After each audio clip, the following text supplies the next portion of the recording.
You're listening to Potty Mouth Radio, the home of movies, music, television, and comedy. And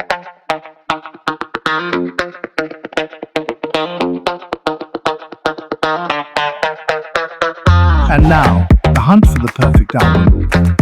Hello, all you beautiful music lovers out there. It's Billy and Dave here again, hunting for perfect albums. And this week it was my turn. Yes. I'm giving you an opportunity to slide in a dig there if you want, given that I did last week. Well, you don't have to. No.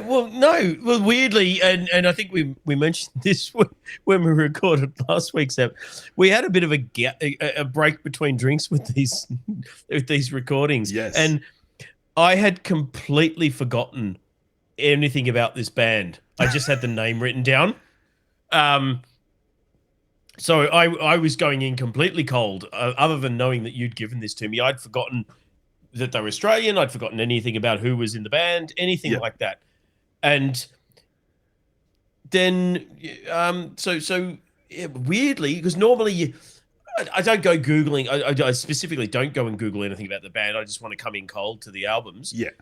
But I've usually got some sort of grounding to know what to expect. So this was a bizarre experience to just go to Spotify and put something on and have no idea even what genre I was going to be getting. All right, yeah. Cool, because we are talking about the album Speak Up by the Guild League from 2008.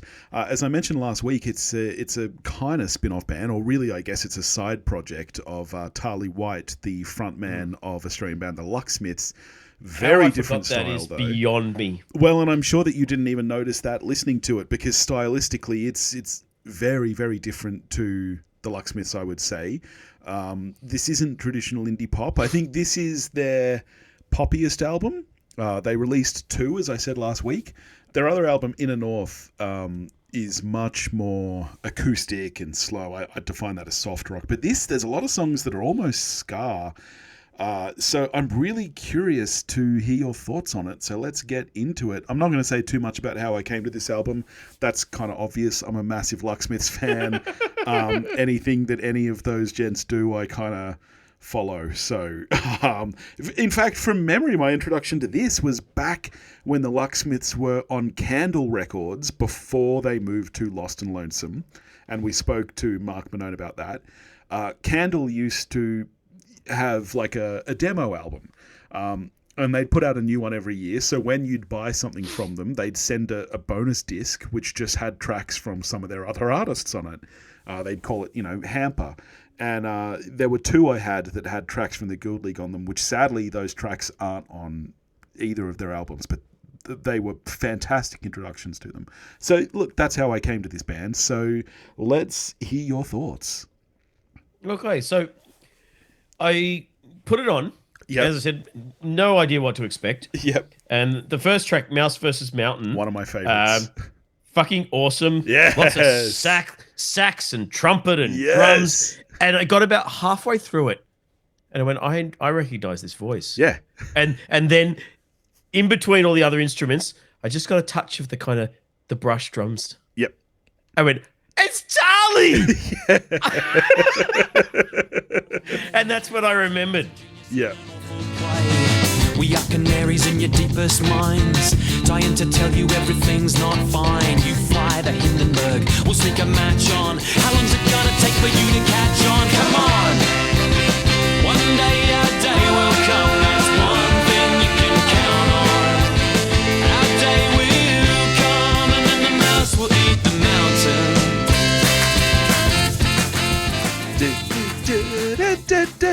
I fucking love that song. It's not my favorite so from good. this album, but it is close. It might be mine. I haven't decided yet. Okay. But it's definitely way up there. Yeah. Yeah, fucking cracker. If anyone hasn't seen the Lucksmiths performing, Yeah. there are not many bands where you've got a drummer out front. Yeah. I mean, he's as the Phil lead singer Collins. and drum. Yeah. Yeah. I mean, well, Phil didn't drum at the front of the band. Well, yeah, because that's the interesting thing about Tali. He drummed from the back. Yes. He stands there with the He drums in front of stands him. up. Yes. Bopping away. The Yeah. only other person I've ever seen do that is the dude at the front of In Living Color. Yeah. And he didn't have a drum kit. He had a fucking suit with like Yes. Yeah. And just used to beat the shit out of himself. The with amazing sticks. thing about Tali too is that it's not even a full kit. Like you say, like he's standing, like he's not surrounded by drums like you see, and yet he gets such a full, amazing sound, and he really like the drums really kind of drive the Lucksmiths. Like it's really interesting with the Lucksmiths because Marty, the guitarist, was the lead songwriter, but Tali was the lead singer, and Tali kind of drove that band. And I just think that I love Tali. I love his voice, and I think that it's so interesting to hear his voice on this style of music, which is similar but different. Well, stylistically, this is a lot further from the Lucksmiths than Last Leaves. Yeah, Last Leaves is a little bit more guitar forward, and obviously, as you would expect, but given that it's a different voice, there's still a lot more synergy.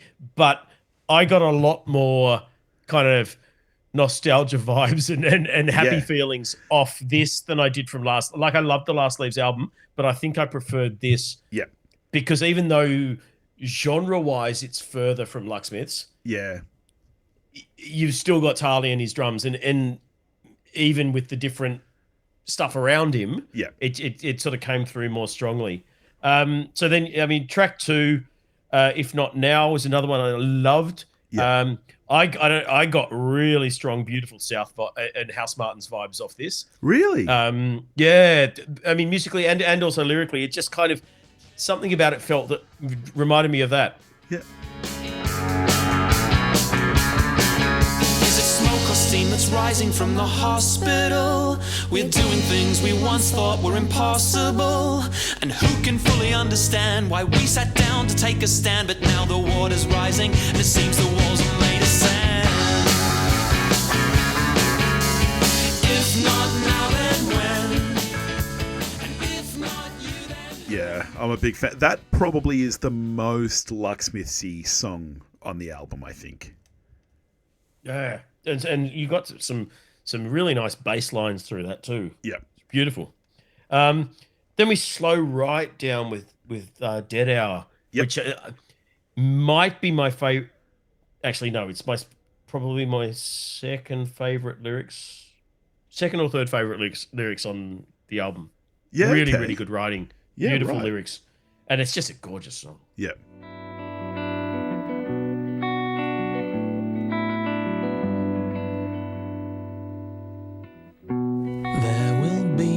Further comment, no defiant fist will lift. These quiet, capitulating eyes will lower, feet will shift into the long, thoughtful orator. We will give the shortest shrift and let the sound bites eat the heart out of these lives that are a gift. Oh my God, those lyrics! You're right. Like, I mean, right? It's okay. Look, I mean, I don't come here to slag people off. Taylor Swift comes out and puts out an album called The Tortured Poets Department, and all of her fan base rave about how it's poetry. It's poetry. What was the name of that album? The Tortured Poets Department. What a wanker! And I mean, I'm sorry, but the lyrics that she writes are incredibly simple, and you compare them to something like this, which actually uses the language of poetry. It's got alliteration and symbolism, and it's so different. Like the Tortured Poets Society Department, yeah. That's even worse. Yeah. Oh, that's like something a 14-year-old who's just watched Dead Poets Society would go and write. That's. Yeah. I mean, I don't want to slag off T Swift because we'll get cancelled and then I'll get mobbed in the streets. But I don't know enough of her stuff to do it. I just think you can hear the difference. The songs I've heard I think are mediocre anyway, but whatever. But that's fucking terrible. Look, I don't care anymore. Come at me. That is fucking terrible. Let's get to track 4, Suit Fits, which is... Look, I'm going to have to wait till we get to the end to tell you what my favorite is, but this is up there. This is one of them. I love the kind of choral chorus background backup singers. It's beautiful. Yeah. Still doesn't fit right. Drive to the train, lest I feel a drop of rain or breathe the cold. scared. Oh, the lights off in my eyes, but all the bright stuff that I can buy. Now that the suit's Your time and how you spend it, just that I can't comprehend it. It's your time and how you spend it, just that I can't comprehend a it. weak kick when you Yeah, for a long time that was probably my favorite track from the album. But I tell you Okay. what, Mouse vs. the Mountain, if not now, like, yeah, there's lots right up there. Yep. Yeah. Then we go track 5, The Idea, which is another really pretty slow track. Yep. Paired, right? Am I right? Is this the one that's got, it's basically just cello and acoustic guitar and Yes. then just Tali's kind of brush drums? Yes, it is. Yep. It's really, beautiful.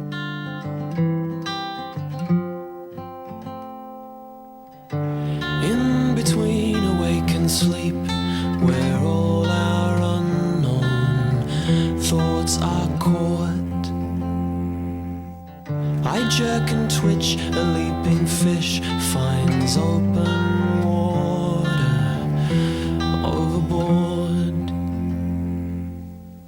It swims back beyond. Yeah, I love it. I love that sound. As mentioned, it's not on this album or their other one, but my introduction to them, which was in one of the Hamper albums, is a song called Bookmark, and it's the same. It's just acoustic guitar and That's cello. so weird. And it's gorgeous. Yeah. I was about to say I got really strong Simon and Garfunkel vibes off The Idea, Yeah. that track.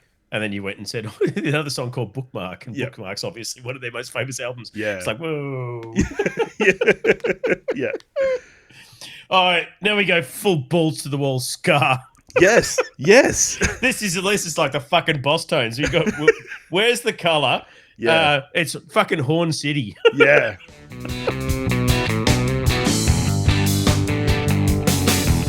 Smoke smell clings to sweat-soaked jeans. Once you spoke well, now you lean and sway, and the day dies unfulfilled, unseen, as you search for something true to say.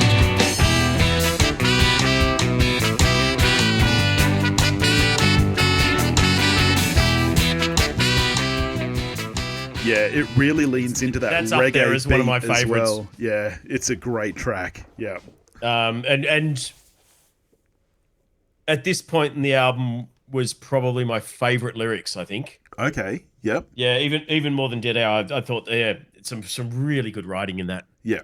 But then I heard the next track, Brains. Is that? Yep.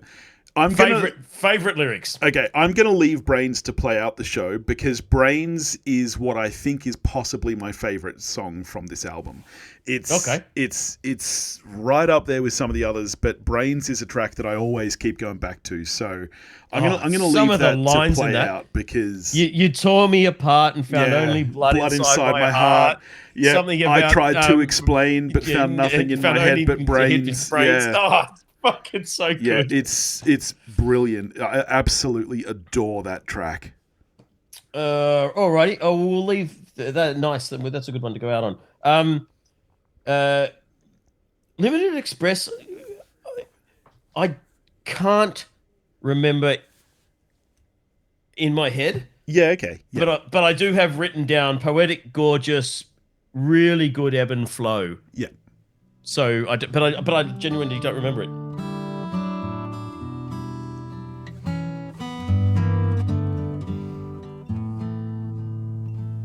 No one's really watching from the 6:34 train as the evening breaks its coloured heart in vain. I wanna hug these people to my chest and learn their middle names, and then point towards the sunset and explain how the cold commissioned flats become a canvas for the sun to paint its work of massive genius for an hour. Yeah, I love that track as well. Again, the lyrics. Yeah. I want to hug these people and learn their middle names. Like, it's just, yeah, it's gorgeous. Love it. 17 Summer, I don't recall. Okay. I've written down that I like it, but I don't remember it. Yep. It's another Scary one. Yep. Oh, okay. The last track, Incandescent, I did really like. I thought it was a. Not every album has a really good closing track. Yeah. I think, and we've said it on a couple of albums that we've covered, that if you nail that closing track, you come out of the album with such a good feeling. And this was one of those where I came out of it going, fucking perfect kind of bookend coda on this album. Really good. I loved it. Rouse me with a melody. I don't know what to do. And a rallying call from a shopping mall that may just see me through. What were you counting on? Yeah. I'm so glad that you liked this album. This is I mean, I haven't told you yet. I went through our spreadsheet today and I added in the next kind of 20 because I've got a playlist on my phone just called Perfect Albums where I've only just I had only just caught up with all the shit oh my god, I'm looking at it now. It's filled until fucking Christmas.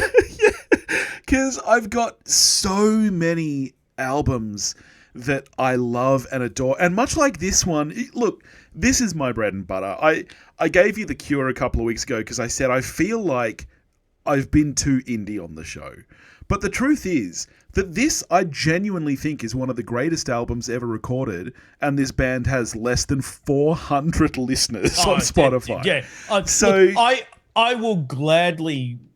I mean, it's the reason I gave you Mary Spender. Look, I don't think that is one of the greatest albums of all time. I personally love it, but I just wanted the chance to kind of expose it to people because... 100%. And I will gladly use this platform to showcase stuff that I think more people should know about. Yeah. So I absolutely love this album. For me, it literally is a 10 out of 10. How are you scoring Speak Up by the Guild League? I think I'm an 8. Yeah, okay. Yep. It's a strong 8. I might go to a 9 on re-listens. There's the songs that I love, I will listen to ad nauseum. There's 2 or 3 that I would probably skip at this point in time. Yeah, that's fair. Not, but it's Tali. Fuck. Yeah. Yeah. I literally, you should, if you had seen the beaming smile that came over my face halfway through Mouse versus Mountain or whatever it's called, when the penny dropped, because I'd forgotten everything you'd said about it, and the penny dropped, and then I remembered, and I was like, "Oh my god!" I was so genuinely happy. Yeah. And it didn't let me down. I loved. Yeah. I mean, I fucking loved this album. Nice. And look, I feel bad saying it, friend to the show and all, but maybe would put this on ahead of Last Leaves. Yeah. Okay. All right. Yep. No, that's fair. Yep. Hope Mark's not listening. All right. Well, what are you giving me next week? Oh, look, I'm gonna leave the Canadian songstresses for a while because I think, from memory, we've been in Canada for the last 3 albums I've given you, and I think Canada can take a fucking breather, and we're gonna go rather, yeah. A little bit cowardly, I guess, but I'm going to go to somewhere that I know is a sweet spot with something that I'm more confident that you'll like. I'm not going to risk anything for the next few weeks. I've got a little bit burnt with Jane Siberry. So we are going very folky, and a little bit proggy, and I am giving you Songs from the Wood by Jethro Tull. Okay, all right. I am familiar with Jethro Tull, but mainly Aqualung. Dad was I remembered you said Aqualung. You knew. But I don't think I've. I mean, I certainly haven't listened to the album. Well, this is less proggy than Aqualung or Thick as a Brick. This is very, very much in the kind of folky. Yeah, nice. But old school British. My folky, not your folky. Old school British folky. Yeah, I'm quietly confident with this one. Nice. All right, looking forward to that. In the meantime, if you're enjoying the show as much as we're enjoying the albums, then please give us a rating on Spotify or iTunes, wherever you listen. Tell your friends about the show. You can head over to patreon.com and find, months and months worth of this show ahead. If you're not a patron and you're listening to this, we're probably in flying cars by now. Yeah. Because we record about 6 months in advance. Yeah. So thank you for joining us, and I'm going to play us out with my favourite track, Brains. Nice. Put your tired argument to bed, sir. 'Cause life's not laid out like a ledger. So forgiveness and grace are beneath you. You're so bleached of feelings, you're